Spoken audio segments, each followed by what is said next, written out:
Gabriel Metsu is often considered to be one of the most important Dutch artists working in the 17th century. Even though he dies young, he's only 37, he is able to build a career where he kind of specialized in Amsterdam in these sophisticated types of genre paintings with elegant interiors and graceful looking high class types of figures. There's definitely some influence in his work from Douw, who was maybe even the teacher of Metsu. He also maybe studied for a time in Utrecht. And he even shows some influence from Terborch, especially in his refinement and elegant figures, as well as the Delft school of painter in his styles and in his themes. In this discussion, we're going to look at 3 different works by Metsu as a way to kind of understand his mature style and approach. The first example is his Sick Child. It's smaller work, around 11 by 13 inches, and it dates from around 1660.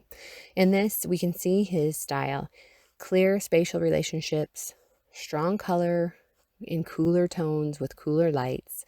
He also does really beautiful with the Baroque type of style and composition. He brings the figures close to us, he cuts them off, he gives us eye contact. All of this involves us as viewers, and the emotion, right? The poignancy here of a mother caring for her child, that involves us as well.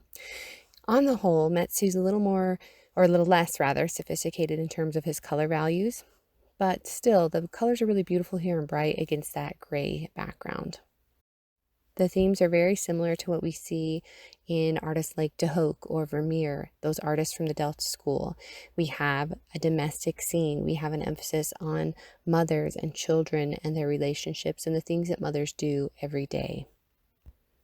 The figures here are a little more middle class than some of his other works for which he's known. We do, though, still have a refined looking figure. She's wearing some nice clothing. This is a nice setting. So even though it's not quite as luxurious as some of his other examples, it's still definitely a figure who is set apart from the lower classes in the Dutch Republic. So there are a few different ways we can kind of understand this work on a deeper level. The first would be to talk about it in terms of historical context. And we can see that the child is sick here. When we think about sickness in the 17th century, one thing that really comes to mind would be the plague, right? The good old plague is still out and about, and it raged through areas in the Dutch Republic in kind of virulent waves of intensity. We have a few different sets of years throughout the 16th century before this is painted, at least 4 or 5 really kind of terrifying waves of the plague that had circulated in the Dutch Republic, especially in years right before this was done in 1655 to 56. There's a really bad instance of the plague, and again in 1663 to 1664. So in those years that surround the creation of this work, we know that people in the Dutch Republic really experienced problems with plague. We know that Metsu himself survived the plague season in 1635 and 36, when about a quarter of the population in Leiden, where he was living, died. And right after he'd moved from Leiden to Amsterdam, again, we had another kind of wave of plague in that year. And in 1655 and 56, we had about 11,000 victims in Leiden and about 17,000 victims in Amsterdam that died from the plague. And then the one that happens in 1663 and 64 is even worse than that. So this was really something that people dealt with. This was really something that was real. That was something that Metsu had experienced firsthand. And so when we're thinking about sickness and we see this sick child and we see the mother, that could have been something that really came to the mind of contemporary viewers. During all of these experiences of the plague, many physicians recommended that when a child was sick, the child should be held in the mother's lap, close to her body. The touch of her hands should be really comforting to the child. And we see that this mother in the painting by Metsu is doing all of those things that were recommended in the time. She is following all of those kinds of advice of the doctors as a way to be the best mother possible to care for her children.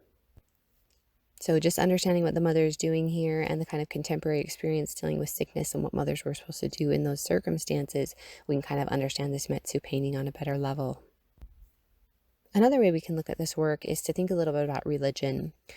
This work really is reminiscent of a Pietà, a scene where Mary holds the dead Christ in her lap. This is a northern tradition, and it really has become much more rare at this point in time. But it would have been something that definitely could have come to the mind of viewers, especially understanding that this is a male child, right? And we can tell that based on the type of cap that he wears that's on the, or he doesn't wear, but it's on the chair next to him. Girls had a different type of cap, but girls and boys wore very similar types of clothing at this point in time. His legs are bare, very much like a Pietà scene would be. In addition to kind of having that come to mind, we have to understand that Metsu, who was also Catholic, has put some other kind of Catholic elements in here. And these elements aren't incredibly overt because, even though they would have been something that would have appealed to Roman Catholic viewers, he didn't want to make them so obvious that reformists would shy away from his work. There is a painting of a crucifix on the back wall. So pairing that kind of sadness of Mary over the dead Christ with that crucifix really is kind of building on this tradition. We have to understand that in the North, there was also a long-standing tradition of Mary contemplating the infant Christ in acknowledgement of his future sacrifice. So we get a further kind of parallel there, and with these religious kind of traditions related to Catholic imagery. And that even ties in with the whole notion of Mary and sickness, because Mary was often prayed to in times of sickness. In the Catholic mindset, she was seen as the mother of all, the caregiver of all, the one who was looking out for everyone's welfare. And texts in the time really kind of advocated, when the Catholics were dealing with these kinds of instances of plague, that they should become more pious, they should do more rites, and they should definitely pray to Mary to save themselves from the plague. So understanding the religious kind of context and the Catholic kind of approach to these works of art is also another way that we can kind of understand this on a deeper level. In addition to that, we have to just also look at this image in terms of the cultural expectations for mothers and the social expectations for what mothers should do. Metsu had been married for a couple of years at this point, so he was kind of in his own family situation and aware of those kind of expectations on a deep level.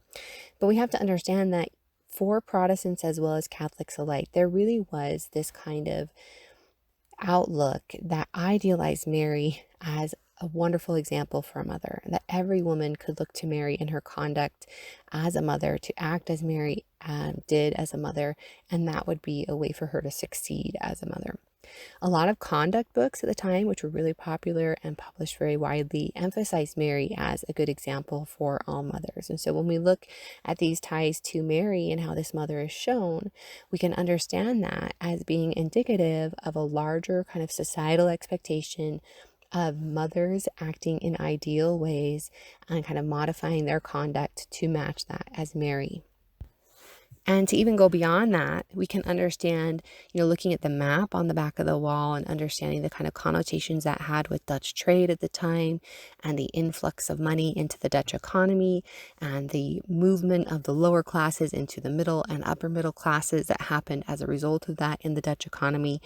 We can kind of just understand that there was a great need at this time and place for gentrification, for instruction. People who were new to the middle class wanted to know how to act. They wanted to be educated so that they could act in ways that were suitable to their new social class and social station.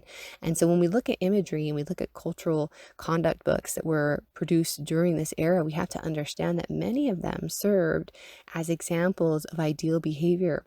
They served to educate those members that had moved up from the lower classes and now were looking to literature and to art for instruction. Maybe one other way we could understand this image would be allegorically. This is sometimes interpreted to be a representation of an allegory of charity. There are some issues with that kind of interpretation. There are some typical kind of motifs that are included with charity that aren't included here. So usually there's more children, for instance, or sometimes there's other symbolic kind of features like fruit or a dog, different kinds of things to suggest like abundance and faithfulness. And we don't usually see this type of pose for charity either. So that's out there, but that's not necessarily something that's as convincing as the other kinds of ideas. Nonetheless, regardless of how you choose to see this work and its interpretation and the kind of messages you see within that. We have to understand that contemporary viewers may have taken a combination of these messages together or a different kind of view altogether than what we're discussing here. Either way, it's a good example of Metsu and the style of his Amsterdam period. The next example that we're going to look at is Metsu's Hunter's Gift from around 1660. It's a really good example to show how Metsu's content really parallels a lot of contemporary literature, especially emblem books or books of proverbial sayings, and that understanding those kinds of works of literature or those kinds of sayings that were circulating in public really helps us to understand what's happening in the scene. First of all, this one has a man, which is very unlike most domestic scenes. And when a man is included, they're usually there for some kind of purpose. So we're going to kind of look at that in terms of the other subject clues that we're getting. But on the whole, we can see that this is an example of Metsu's style. Harmonious colors, an attention to fine details, and a little meticulous kind of portrayal of those details, fine finishes, an emphasis on textures. That's all coming from the light and Finchilders, even though it's not quite as polished as Dow would be. The kind of genteel subjects with a refined style, elegant settings, luxurious clothing, that's something that we associate with Metsu. It's kind of indicative of the taste of Amsterdam, of those gentrified classes and what appealed to them. We can also see Metsu's characteristic sense of balance and harmonious kinds of compositions. This one here is maybe a little bit warmer in its tones and not necessarily a clear example of the cooler tones that he usually uses from the Delft school, but it is still an example of how Metsu likes to include some moralizing kinds of meanings within his works. So let's look at the kind of motifs individually and then kind of talk about how they might have come together for moralization. This woman is in her luxurious interior. Remember that we have seen that coming from Metsu's influence from Terborch. She's got a sewing cushion and some material. We're going to talk about that. She's got a little dog. She's got some other kind of elements here that could be interpreted symbolically. So let's start with the dog. That's often a symbol of fidelity, faithfulness, loyalty, but it could also be a symbol for lust. And we see a lot of those symbolic meanings had opposite sides of the coin in the Dutch 17th century. The man here is offering her a bird. You can see that his gun has been placed on the floor as well as another bird he has likely obtained while hunting, and that he has more birds kind of stuffed in his little hunting pouch behind. There are a few clues from proverbs and from conduct books that help kind of understand the message of the birds.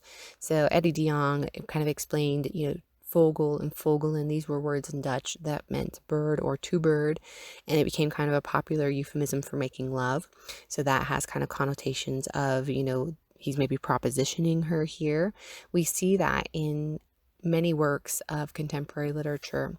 You can see here this illustration on the right from Jacob Katz shows a young woman opening a box and the bird flies out, and there's this warning to young women not to let their bird out of the cage, right? So it was a way to say to keep your virginity.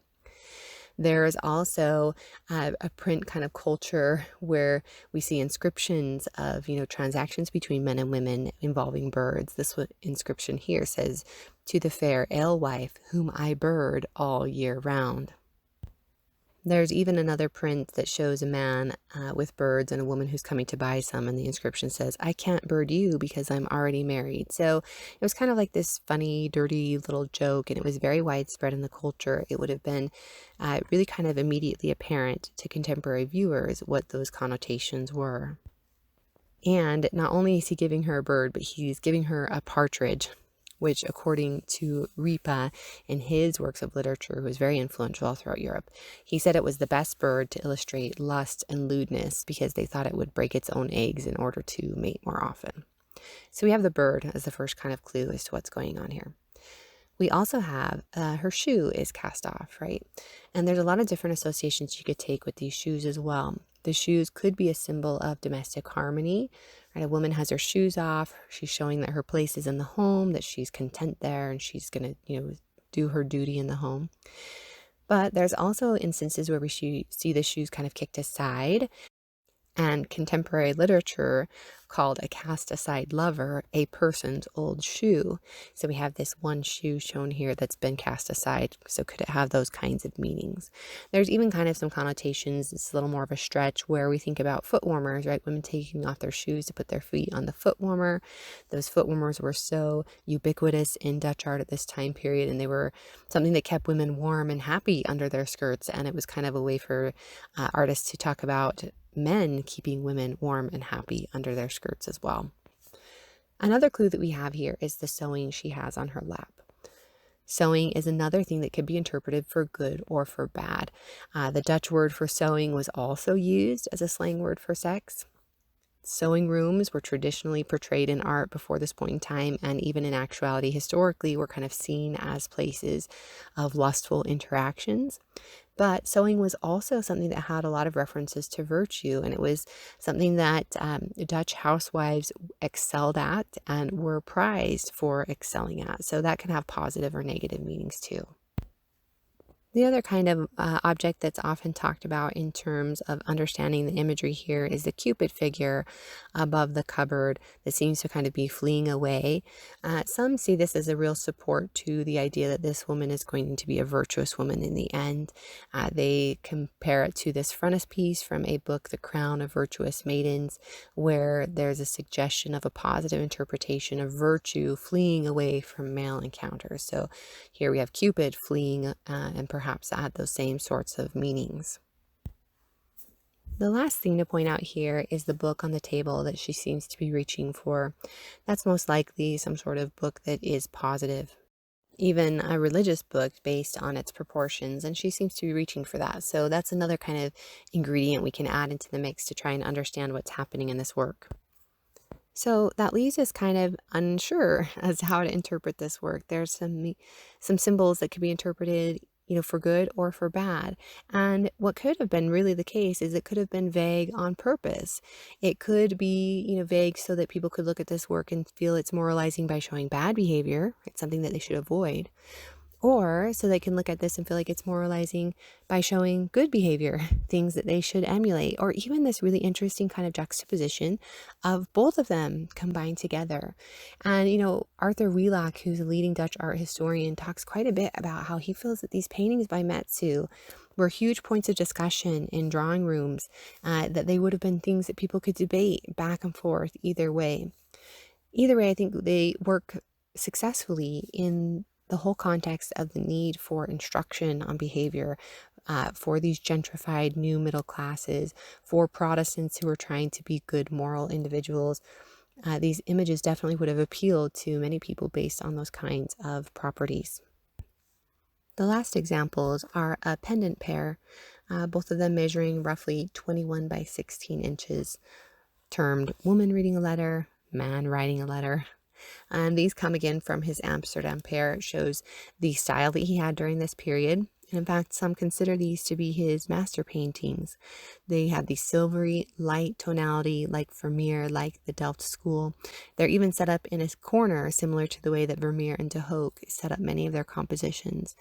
And we have that cool light combined with cooler color tones. Again, something that we saw in the Delft school and something that we see that Metsu uses in his work.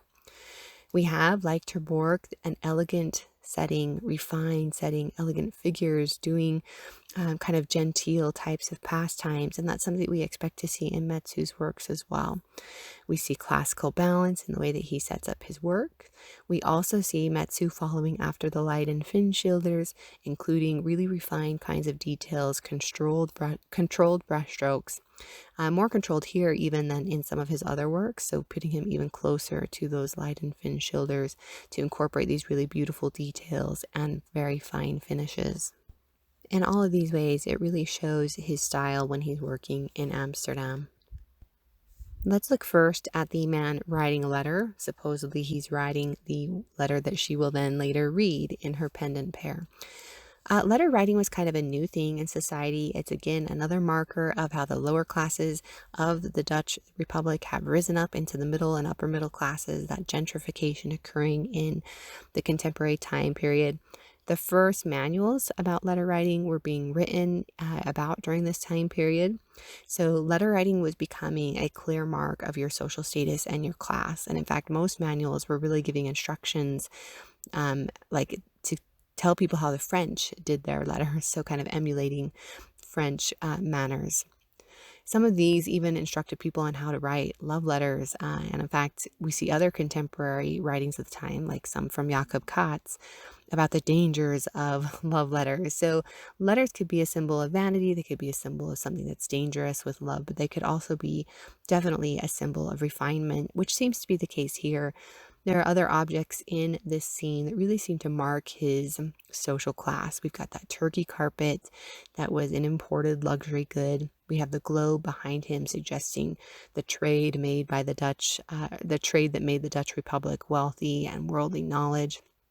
We have all these kind of implements that he needs to write the letter, in addition to the beautiful framed painting on the back wall and the nice clothing that he wears. All of these suggest to us his social class and say to us that he is someone who is elegant and polished.